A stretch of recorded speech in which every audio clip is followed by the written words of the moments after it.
Yet another incidence of gun violence at a school this week, this time at the University of North Carolina at Chapel Hill on Monday.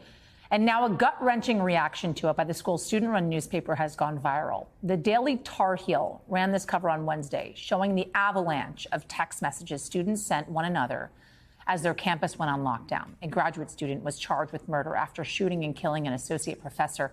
And for millions of parents nationwide, it was yet another reminder of how gun violence is impacting students everywhere.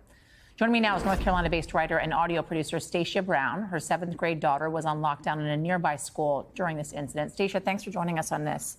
Appreciate it. You actually moved your 7th grader to a new school district near Chapel Hill, and that's a more affluent community after someone brought a handgun to their school.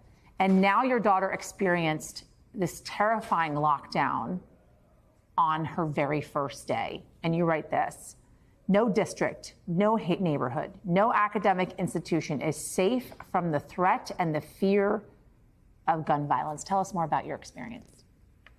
Yeah, so last year, my daughter was at a school that was a good school. It was a public school, and it was able to meet some of her needs, but not all of them. I was hoping that she would find a better experience if we moved somewhere else. Toward the end of last year, there was a gun reportedly brought to school by another student, which was a point of concern for all of the parents at that school. Fortunately for us, it happened late enough in the school year that, we didn't have to face what some other students have to face, having those incidents happen earlier in the school year, like this happened on the first day of school here. Definitely wasn't expecting that.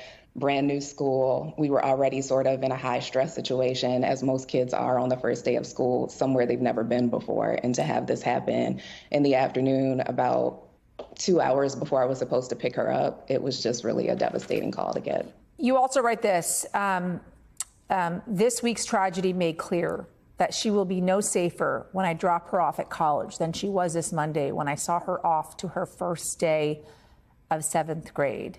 And you've noted that being born in 2010, she has now lived through at least 150 school shootings nationwide. That number is mind-blowing. Does she understand, does your 7th grade daughter understand her predicament? What are the conversations like? I think from my understanding, what happened to them at school was that their teachers, they didn't downplay the situation, but they were very sort of measured in their messaging around it. They let them know that there was a man in the area, reportedly in the area, with a gun. And because of that, they would likely be dismissed late from school. That's what happened.